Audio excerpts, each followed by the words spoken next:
Catraca Gospel, com o apresentador Emanuel Mendes. Vou começar. Já?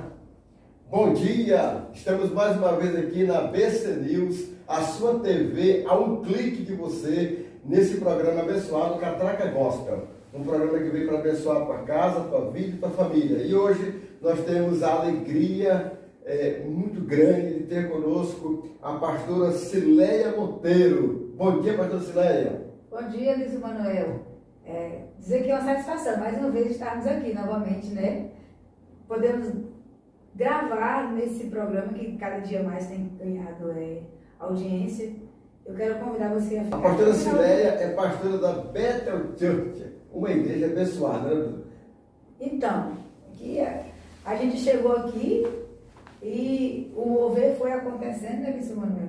Amém. E aí Deus vai... Debaixo dessa unção nós estamos andando, né? Caminhando. E vendo o que Deus está construindo, esse novo cenário que Deus está desenhando para nós. Eu vejo isso como resultado também de muitas orações, né? E nós nos alegramos de estarmos aqui para colaborar também com o reino de Deus. Maravilha! A pastora Cileia, além de pastora, é educadora, é pastora, é mãe e é gestora pública. Olha aqui, como é que a senhora consegue, pastora Cileia? E também um detalhe de primeira mão, pré-candidata a deputada estadual.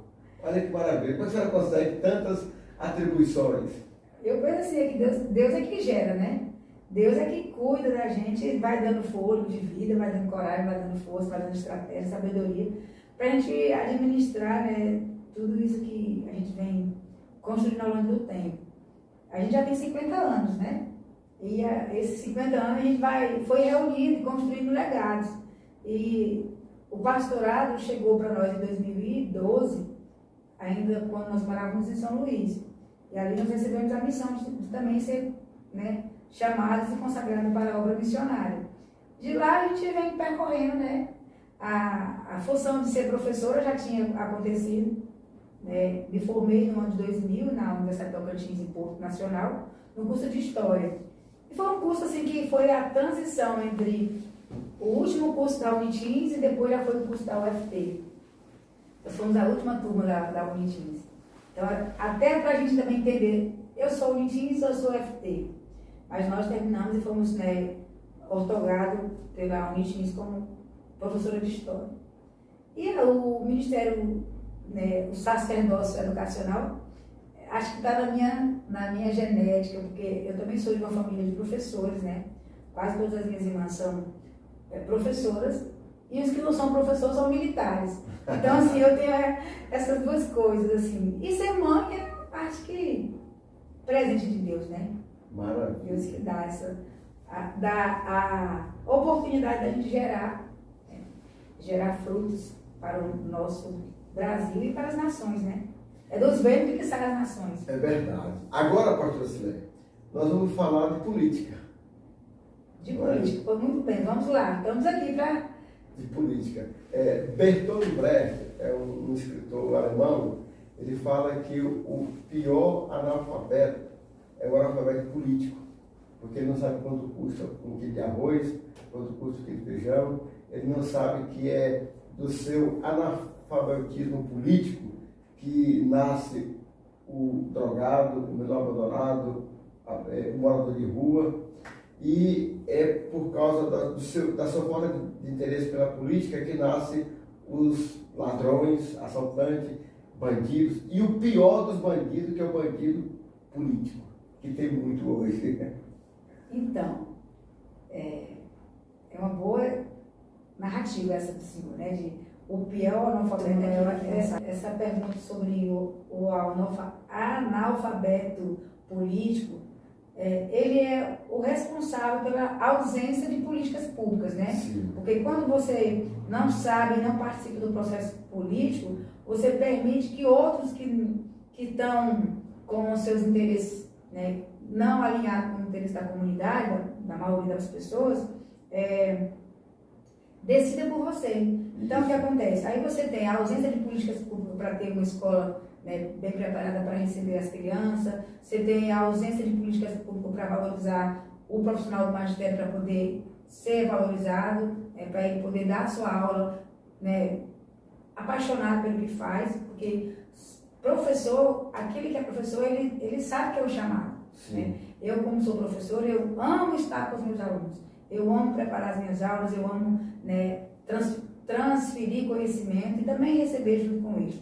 Então, quando você não participa do processo político, quando você decide não participar porque acha que política é coisa para ladrão, você deixa os ladrões governar, né? Então, assim, agora a gente precisa entender que, vamos só fazer um paralelo a essa fala e colocar a igreja junto com a política. Desde que eu me entendo como pessoa esclarecida, eu ouço dizer que política e religião não se mexem. E que política não é coisa que a igreja tem que participar, né? Então você vê aí, por exemplo, houve um vácuo grande, né? Verdade. E deixou que as trevas governam a nossa vida. Porque a política, é pela política que passa o custo e o investimento que você vai ter no gás. Sim. É pela política que passa o custo e o investimento que você vai ter na energia. É pela política que passa o custo e o investimento que você vai ter que gastar no posto de combustível. É pela política que passa a forma como você vai ser atendido no posto de saúde. Então, assim, nós precisamos nos posicionar, porque na sala de aula eu ensino, mas se eu não tiver a política, eu não consigo transformar muita coisa. Então, por isso, a gente tem que estar na política. E na política, assim, tem mais abrangência, né? Agora, pastora Cileia, como que a senhora vê hoje a política no Tocantins? Então, desde que foi criado o estado do Tocantins, no início da capital, eu vim para Palmas. E aqui em Palmas, o governo Siqueira Campos construiu o bandejão e os alojamentos. Todos os servidores do estado moravam nesse bandejão, se alimentavam no bandejão e moravam nos alojamentos. E eu ainda era uma menina, né? Embora ainda seja uma menina ainda hoje. E ali eu ficava olhando eles construindo o palácio, eles assim, eu queria tanto um dia poder trabalhar naqueles órgãos ali. Eu vi a Assembleia sendo construída ali. E o governo Siqueira Campos, ele tem toda a sua marca, né, o seu legado, sua história, a forma como ele construiu o estado, a forma como ele desejou que isso fosse desenhado. Ninguém vai apagar a história, né, quanto os fatos não vai ter argumentos, né? Ele deixou o seu legado. Só que assim, a ausência de uma liderança como Siqueira Campos deixou a política do Tocantins assim, da forma como nós vemos hoje, né? Exatamente. A gente tem uma descontinuidade de gestão estadual. Sim. Isso é muito ruim, porque a descontinuidade das políticas públicas, elas ficam comprometidas, né? São obras que iniciam, não se concluem, iniciativas do poder público que inicia e não termina por conta da ingestão, por conta da cassação do gestor estadual. Então, o Tocantins hoje ele vive esse momento de uma carência de uma liderança. Verdade. A gente olha, por exemplo, você olha para o cenário estadual e você fica procurando um líder em que você pode dizer assim, esse é o melhor para o Tocantins. Ainda estamos nesse processo de construção. Então, o cenário hoje, ele é um cenário propício para ser levantado novos líderes. É a visão que eu, professora Cileia, tenho do processo do Tocantins. Não estou falando mal de nenhum dos candidatos que estão aí concorrendo à eleição. Mas o que a gente vê é uma ausência, porque a gente pegou uma referência do Siqueira, né, que era um líder presente, né, mesmo com todas as coisas que as pessoas falam, mas ele era o homem certo no tempo certo. Sim. Né? E hoje você olha e não consegue ver um homem certo para o momento. Assim, há uma fraqueza de liderança. Não é a ausência, existe uma fraqueza. Porque a ausência não tem ninguém. Existe uma fraqueza. Pode melhorar? Pode. Nós estamos nesse processo de transição. Então eu vejo o cenário da política tocantinense assim, né? Eu vejo também, pastor Cileia, que não só a nível do Tocantins, mas a nível de Brasil, o eleitor ele passou a desadmirar muitos políticos ultimamente. Eu acho que por mau testemunho, os caras aprontam mesmo por aí, né? Aprontam poucas e boas. Então, houve uma desadmiração por parte do eleitor, da população, né? Então, aí a gente vai fazer uma análise fria, né? Tipo, essa descredibilidade do eleitor a nível nacional fez com que surgisse um fenômeno, né, aí no Brasil chamado Bolsonaro. Exatamente. Que ele era um provável, né, dentro do cenário que não tinha estrutura nenhuma e conseguiu ser eleito através de um celular, as redes sociais. Então, hoje todo mundo fala, mas eu posso ser eleito com o celular. Não é só usar o celular e achar que vai ser eleito. Existe uma outra coisa por trás dessa história, é um legado. Porque o que acontece? O presidente Bolsonaro, ele foi construindo o legado dele, no silêncio. E quando chegou o momento certo, ele estava preparado. Então, ele surgiu no momento que existiu essa ausência, essa fraqueza de liderança que nós temos hoje no Tocantins. Então, ele é um cara que não tinha um passado que comprometesse ele, e a população brasileira viu nele uma alternativa. Claro, tem gente que não gosta, mas ele foi a pessoa que estava preparada para o momento da ausência de liderança. Então, a gente considera o Bolsonaro um fenômeno, ele é um fenômeno por conta dessa ausência. Ele aparece nesse cenário e conquista um maior número de pessoas para ser eleito presidente da nação. Então, fazer eleição com celular, achando que vai ganhar a eleição, não é só isso. Verdade. A pessoa tem que ter um legado, tem que ter uma história, tem que ter raízes, tem que ter pessoas que respaldam a sua história. Então, é nesse tempo que nós estamos. Eu vejo esse cenário, tanto a nível nacional como a nível estadual, porque nós temos essa fraqueza ainda aqui no Tocantins. É verdade. Pastor Silene, caso eu vou torcer para a senhora ser eleita, a senhora sendo eleita, me fala 2 projetos. Então, eu iniciei a minha fala falando que eu sou professora. Sim. E que sou da família de professores e também sou da família de militares, né? Meus irmãos, aqueles que não são da polícia militar, são da polícia civil. Então, lá em casa, assim, a gente já acostuma, né? Faz parte da nossa cultura familiar. Eu acredito que essa coisa, ela é mais forte do que a própria literatura, porque ela fica na nossa genética, né? Sim. E, então, uma coisa que eu quero, sendo eleita, continuar acreditando no modelo das escolas militares. Né? Porque a escola militar, ela chega no momento em que nós estamos também dentro desse espaço de carência de lideranças.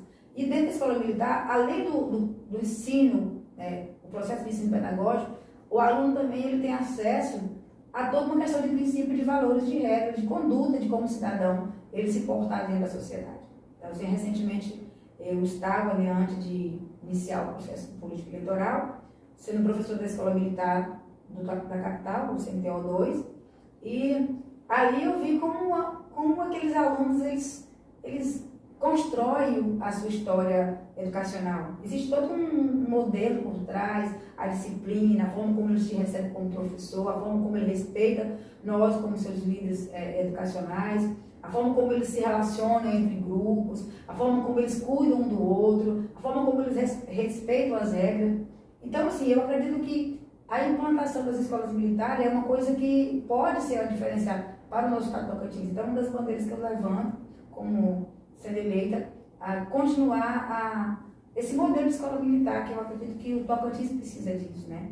Quando eu era coordenadora pedagógica da escola Salles Monteiro, lá em Lajeado, eu assumi a escola com 500 alunos e os alunos não sabiam cantar o hino nacional e não sabiam andar de fila, se organizar em fila. Então, assim, essas 2 coisas, que é tão simples, comprometem todo o processo pedagógico na unidade de ensino. Porque quando o aluno ele não está ensinado a andar de fila, o professor não consegue fazer nenhuma aula extra fora da sala de aula, porque ele não consegue pôr ordem. Sim. Então, assim, são coisas pequenas que você consegue fazer muitas coisas. Então, uma das coisas que eu defendo são as escolas militares e também o ensino profissionalizante. Exatamente. Eu acho que é importante a gente também potencializar isso para a nossa juventude. Uma vez que nós estamos vivendo um século da pós-modernidade, né, um século das novas tecnologias, e muitas das profissões que hoje nós temos, Bispo Manuel, elas não vão aparecer mais no futuro. É verdade. E a gente precisa profissionalizar os nossos jovens, porque às vezes assim, a gente pensa assim, eu quero que meu filho seja médico, quero que meu filho seja advogado, mas nem todo mundo tem essa vocação. A gente precisa criar alternativa para que o aluno, quando ele está no ensino médio, ele já também procure um curso que ele se profissionalize. Por exemplo, o trabalho com os recursos tecnológicos. A gente precisa ter curso para isso. Precisamos profissionalizar nossos alunos. São uma das bandeiras que eu defendo, que às vezes quem está nos assistindo pode achar assim, que coisa muito simplista isso. É muito raso os projetos dessa professora, dessa candidata. Mas eu digo que com isso a gente muda uma geração. A educação muda uma nação. Muda uma nação. Eu sou a favor de que até na escola pública deveria ter uma aula, um curso de robótica. Porque é a tendência, é TI. Não tem para onde fugir. Hoje o médico ele tem que entender TI, um mecânico ele tem que entender TI. Tudo hoje é TI. Então, esse novo mundo globalizado, né, esse novo mundo de pós-revolução tecnológica, esse mundo pós-pandemia, vai, né, ser necessário a gente reinventar e também criar novas políticas que geram condição para que o aluno termine o ensino médio e ele se profissionalize. Por exemplo, quando você pensa a arte, por exemplo, hoje, a arte hoje ela não é mais a arte do período renascentista. Sim. A arte do século XXI é uma arte toda digital. E produzir arte na pós-modernidade, o artista tem que conhecer os recursos tecnológicos. Sim. Produzir um quadro digital, ele tem que conhecer isso. Então nós temos que avançar, temos que sair na frente, criamos frentes de qualificação para que o nosso jovem também seja um protagonista desse século, né? Se você usar, por exemplo, olhar para as plataformas digitais, o nosso padrão mental ele é transformado. É verdade. Todo transformado, porque as novas tecnologias, elas, né? E é muito rápido, é muito veloz, Se a gente não estiver à frente disso, nós vamos ficar atrás. Parece até uma desacordo, né? Falar, se não estivermos à frente, vamos estar atrás. Mas a gente precisa, o resumo da frase é, se nós nos posicionarmos na frente, a gente vai ficar para trás mesmo. Então é esse tempo que a gente precisa construir. É verdade. E essa geração nova, ela é muito rápida. Pastora Cileia, por que você decidiu ser política? Então, eu acho que eu faço política há 50 anos. Eu sempre, desde criança, que eu gosto de estar com as pessoas.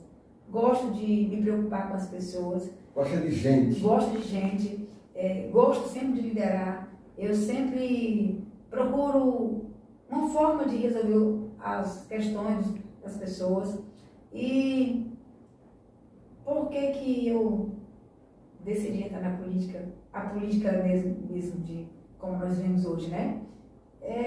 Justamente por essa fala que eu disse anteriormente, pela fraqueza. Não estou falando mal de ninguém, bispo, não estou falando, essa é a minha fala. Porque quando eu olhava para os líderes do Tocantins, não conseguia me ver neles. Então eu falei assim, olha, mas eu não sei se é Thomas Edison que fala que o que preocupa é só o silêncio dos bons. Exatamente. Então eu falei, não, eu não vou me influenciar não. Eu já tenho 50 anos, disse Manuel. Tudo que Deus falou para mim que Ele ia me dar, Ele já me deu. Então eu acho que agora eu estou na hora de me posicionar para ajudar as pessoas. Para o pessoal que está vendo, quem é a pastora Cileia? É difícil falar da gente, né? Então, é difícil. Mas olha, para os meus alunos lá no CMTO, toda vez que eu ia dar uma aula, eu escrevia meu nome no quadro e dizia a disciplina, a data, e escrevia entre parênteses assim. Professora Cileia Monteiro, escrevia entre parênteses, a forte e corajosa. Os meninos já sabiam, né? Essa é a Cileia forte e corajosa. Tem alguns deles que dizem assim, mas a sua autoestima é muito boa, professora. Eu falei, claro, porque a autoestima você que tem que construir. É lógico. Então, eu sou essa mulher, né? Forte e corajosa, que tem uma história de superação, né? Cheguei em Palmas, no início da capital. Meu primeiro emprego foi na Unintins, a nossa Universidade de Tocantins. Ali eu fiquei como telefonista e depois fui trabalhar no CPD. Naquele tempo o CPD era o Centro de Processamento de Dados da Universidade. E fui trabalhar lá como digitadora. De lá eu saí do gabinete do reitor, fiquei com o professor Dr. Oswaldo de la Justina, que era o reitor da universidade. E com ele fiquei acho que uns 3 anos. E depois quando foi o período de transição da Fundação Unitins para... saiu de autarquia para a Fundação, chegou no Tocantins um grupo de educação que era coordenado pelo ex-ministro da Saúde, Dr. Borges da Silveira, e eles me convidaram para fazer parte da empresa que eles iam implantar no Tocantins, que foi a extinta EADCOM e no início o EDUCOM. E ali a gente implantou o projeto de educação à distância no Tocantins. Fomos pioneiros nesse modelo de educação à distância. Nesse tempo não tinha o modelo como se tem hoje, né? A educação à distância ela cresceu muito, né? Melhorou muito no processo de suas plataformas. Então eu ajudei a esse modelo de educação a ser implantado no Tocantins. Então eu fui aprendendo que estava dentro de mim o processo de empreender, né? De ser uma desafiadora no tudo que a gente recebe para fazer. Então eu sou essa Cileia, que não tenho medo de fazer o novo. Amém. Eu não tenho medo de nada. Eu só tenho medo de cobra. Eu não tenho medo de nada. Por isso que eu disse, eu sou forte, corajosa. Às vezes, assim, quando eu falo assim para as pessoas, você vai ser candidata, tu é corajosa. Eu digo, mas já viu os fracos fazer alguma coisa disso? Não. E nem quem desiste. Não. A vitória é feita para os fortes. E essa questão de ser forte, a gente tem que saber ser forte ou não. Então, se eu me considero mulher forte, eu sou forte porque criei um filho sozinha. Criei esse menino só e hoje ele é um policial militar. Criei ele só e casei ele com a médica. Olha que bem. Tenho uma filha de 9 anos, né, que já é escritora. Vamos publicar o livro dela agora em setembro. Amém. Me casei com um de Deus. Pastor Ricardo é um grande homem de Deus. Ele é meu protetor, né? Ele que fica nas retaguardas, né, cuidando de mim espiritualmente. E cheguei em Palmas depois da pandemia para vender roupa usada no Taquari. E depois do estudo de lá, eu saí e vim trabalhar na escola militar. Então, assim, eu olho para mim mesmo e falei, poxa vida, eu tenho que me colocar à disposição da comunidade de Palmas do Tocantins. Certo. Eu acho que pode ser uma boa alternativa nesse tempo de fraqueza. É uma história de superação. Justamente. Maravilha. Pastora Cileia, eu queria que a senhora orasse pelos nossos netos espectadores, abençoasse a vida de cada um deles, a família, nesse momento, amém? Amém. Vamos lá então, né? Amém. A gente é professor, mas também pastor. E pastor, ele também tem a semente. Verdade. A semente. Nós não podemos, não existe semente neutra, né? Se você não semeia, você não vai ter a plantação. E aqui a gente está falando sobre política, mas se a gente não semear, a gente não vai colher. Verdade. Então é tempo de semear. Semear, a gente semeia em oração, né? E também semeia em ação. Isso. Nós vamos agora semear na vida das pessoas que estão nos ouvindo, para que elas também possam receber de Deus o entendimento para esse novo tempo. Né? Exatamente. Então nós vamos orar para você que está nos assistindo, que ficou até aqui, Amém. porque o melhor vinho é aquele que é servido no final. Nós vamos servir aqui uma oração para que Deus possa abençoar você que participou desse vídeo, você que dedicou o seu tempo para ficar até o final ouvindo. Eu quero liberar a palavra de bênção na sua vida. Quero liberar palavras de cura sobre a sua vida. Eu quero liberar a palavra de entendimento a respeito de muitas coisas que você ainda não tem entendimento. Que o Espírito Santo venha convencer. A palavra de Deus diz que quem convence o homem do pecado é o Espírito Santo. E que Deus possa te convencer da forma como você tem vivido, como tem andado. Que o Espírito Santo possa entrar nesse momento, que você nos assiste, para que o teu entendimento seja clareado, que a luz do Senhor venha sobre sua face e que vocês possam entender que dias melhores poderão acontecer se nós mudarmos a forma de pensar. Então que Deus te abençoe, Deus resplandeça a face do Senhor sobre a sua vida e que você tenha paz. Assim que eu oro, te abençoo, em nome de Jesus. Amém. Amém. Deus te abençoe. Até a próxima quarta-feira. Amém.